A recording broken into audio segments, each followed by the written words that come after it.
जळगावच्या चाळीसगाव कृषी उत्पन्न बाजार समितीमध्ये खरं तर कांदा जो आहे तो या ठिकाणी शेतकऱ्यांना रडवताना आपल्याला दिसून येत आहे। एकंदरीत बाजार समितीमध्ये लाल कांद्याची आवक जी आहे ती या ठिकाणी मोठ्या प्रमाणावर वाढलेली आहे। आपण बघू शकतो की साधारणतः दिवसाला या ठिकाणी 300 वाहनं जी आहेत या ठिकाणी कृषी उत्पन्न बाजार समितीमध्ये येत आहे आणि कुठेतरी याचमुळे कांद्याचे दर जे आहेत या ठिकाणी मोठ्या प्रमाणावर घसरल्याचं आपल्याला बघायला मिळत आहे। आपल्यासोबत बोलण्यासाठी या ठिकाणी कांदा उत्पादक शेतकरी आहे। काय सांगाल? खरं तर अतिशय दयनीय अवस्था आहे शेतकऱ्याची कांदा उत्पादक। हो, दयनीय अवस्था आहे साहेब। कारण की खर्च करून 3 महिने पाणी भरण्याचा सुद्धा खर्च निघत नाही आमचावाला। खताचे भाव जर सांगितले तर जी गोणी 1200 रुपयाला भेटत होती आज ती पहिले 1200ला भेटत होती, आज 2100ला झाली। 2100ला झाली तरी औषध महाग झाल्यानंतर सगळंच खर्च झाल्यानंतर तरी भाव भेटत नाही शेतकऱ्याला। अक्षरशः एकरी 40 ते 45 हजार रुपये खर्च आहे।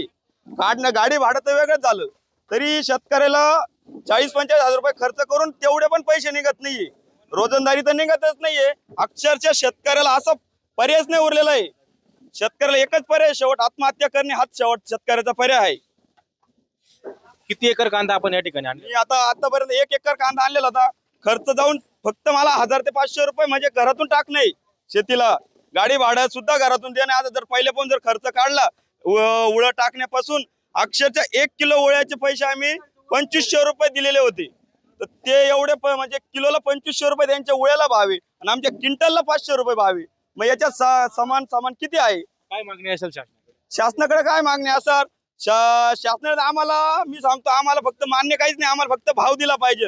आता आमची तर मागणी काय, शासनाने एवढे भाव देतात, अनुदान दिलं पाहिजे आम्हाला सरकारने, पण आम्हाला तर अनुदान बी नको आहे सरकारचं। फक्त आम्हाला शेतकऱ्याला भाव दिला पाहिजे, दुसरी काहीच मागणी नाही आमची शासनाकडे। काय सांगाल? आपण देखील कांदा उत्पादक शेतकरी आहात, मोठ्या प्रमाणावर या ठिकाणी दर जे आहे ते कोसळलेले आहेत। आजचे दर बघा, हे बघा आजची पावती बघा, ही 600 रुपये क्विंटलनी कांदे गेले। आज 600 रुपये क्विंटलनी कांदे गेले। एकरी 35 ते 40 क्विंटल कांदे आले, 35 ते 40 क्विंटल कांदे आले आणि खर्च झालाय 45 हजार रुपये एकरी। 45 हजार रुपये एकरी खर्च झालाय। 35-40 क्विंटल कांदे येतील 600 रुपयांनी आणि खर्च सुद्धा सुटणार नाहीये। खर्च केलेला खर्च सुद्धा सुटणार नाहीये। त्यामुळे शासनाकडे एवढीच मागणी आहे, कांद्याला तुम्ही एक तर हमी भाव द्या किंवा याला आता जो भाव केलाय याला अनुदान द्यावा। काय सांगाल? तुम्ही देखील कांदा उत्पादक शेतकरी आहात। कांद्याला भाव नाहीये, शेतकऱ्याचा खूप खर्च होतोय। बरं, रात्रंदिवस शेतीत काम करते आणि आज जर आपण 10,000 रुपये पहिली उळं घेतोय आणि जर कांद्याला 600 रुपये जर भाव असत तर मग शेतकऱ्यांनी काय करावं?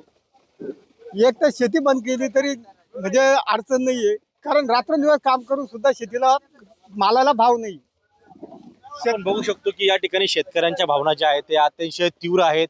शेतकऱ्यांचं मन जे आहे ते या ठिकाणी आता भरून आलेलं आहे। कुठेतरी कांद्याला भाव मिळावा अशीच माफक अपेक्षा जी आहे ती शेतकरी या ठिकाणी आता करू लागलेला आहे। चमचन कुमार, TV9 मराठी, चाळीसगाव, जळगाव।